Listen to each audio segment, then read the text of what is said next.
Welcome back to our YouTube channel. In this video, we're going to be showing you how to replace a residential water heater. Please stay tuned and continue watching until the end because we're going to show you the entire process of how we were able to remove and dispose of this old tank. We'll show you how we made all the connections and installed this new 50-gallon tank.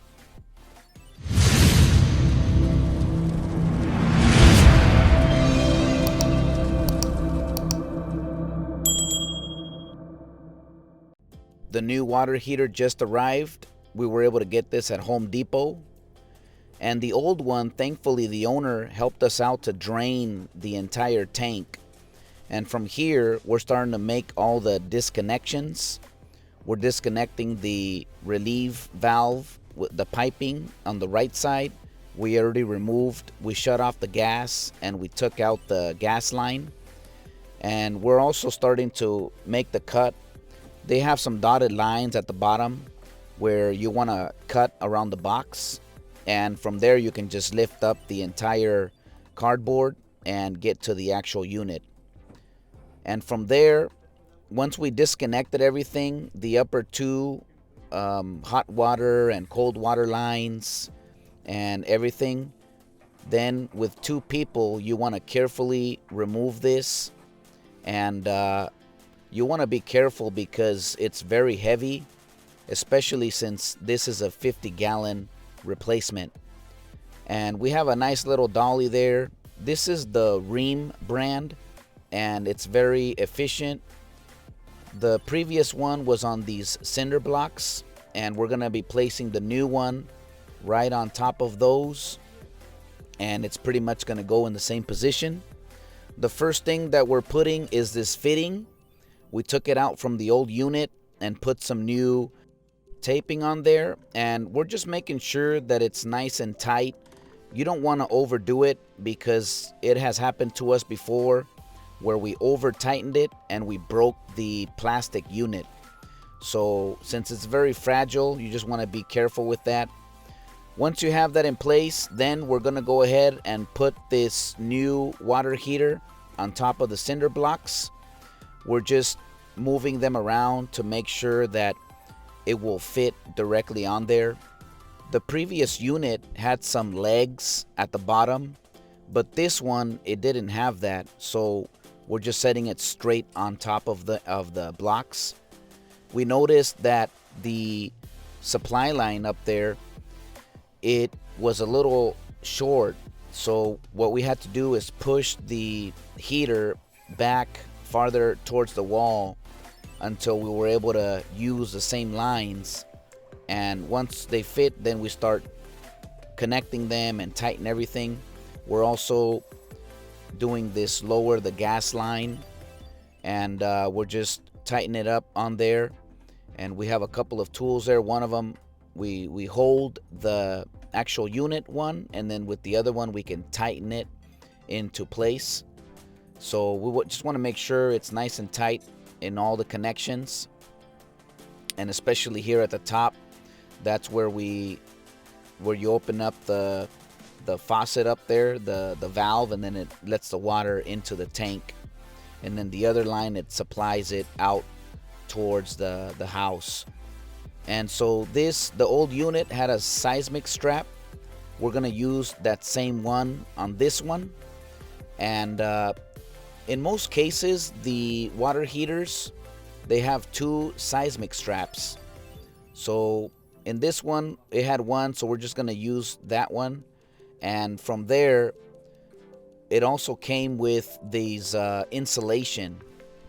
And those have a little slot there that you just press it into the piping, and it's bendable, so it will go, and we're just trying to cover most of that pipe.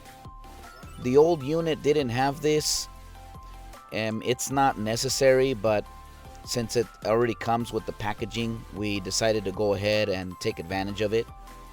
Then at the top, it has that little cap which connects to the vent. So we just put that in place there, and then we can go ahead and start putting in the vent pipe where it used to be. So we're just connecting it over there, and just bending it enough to where it's not strained or we don't want it to feel forced. We're just trying to making sure that it goes in as easy as possible. Then once it's nice and snug there, you check all the connections, everything, make sure that it flows. We're also putting in this pressure release piping here. It was on the previous unit. We had to make a cut at the bottom because with this unit it didn't work the same, so we just cut off a little bit on the end and then we just tighten it in there. Then this vent unit, it had a few screws, so we're just reusing those and just making sure it's nice and secure, so we don't have any gaps, or we don't want to have any of that. So once you tighten that in there, just double check everything, and there is all the vent connected, and it's gonna take out all the exhaust or anything that comes out of the unit. From there, we're able to open up the water supply, and it just has that valve. You open it, and once you have all the connections nice and tight and secure, you can go ahead and you turn on the water, and then you can turn on this the fire, what heats up the unit. So it has a little button there. You press it, and it lets the gas in there, and then it has like a little igniter, and there it ignited it. And from there you turn it up to the hot setting, and it will turn on the burner. So we're just gonna leave it there for a little while, so that way it'll heat up all that tank, and then we put on the lid, and that's pretty much the process. The only other thing that we recommend is for you to just double check everything. You want to check the gas line, make sure it's not leaking, and also the water supply line at the top. The cinder blocks, we made sure that they're nice and tight, everything nice and secure. The venting, all that stuff. So the reason why you want to check all the pipes is we noticed that where the water supply line is, it was leaking. So we went ahead and just tightened it a little bit more, and unfortunately it was still leaking even after we tightened it. So we had to close the valve, and we went ahead and opened up the bottom where it drains the water, so it will relieve the pressure. We basically had to remove that water supply line, and we're gonna put in this little gasket, and we hope that this fixes the issue. Once we put that gasket in there, then we go ahead and tighten it up. We open the water and all that, and unfortunately again we noticed that it was still leaking.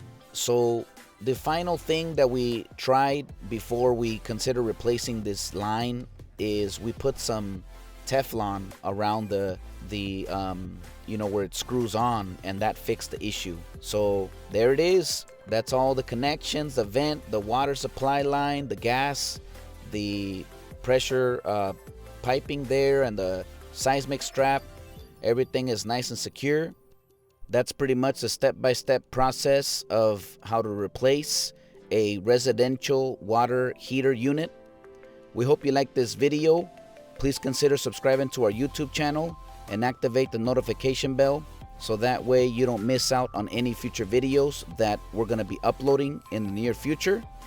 We have some links in the description below that shows some of the typical tools and all of the camera gear that we use, so you can go ahead and check those out. Thank you for watching. May God bless you, and we'll see you on the next project.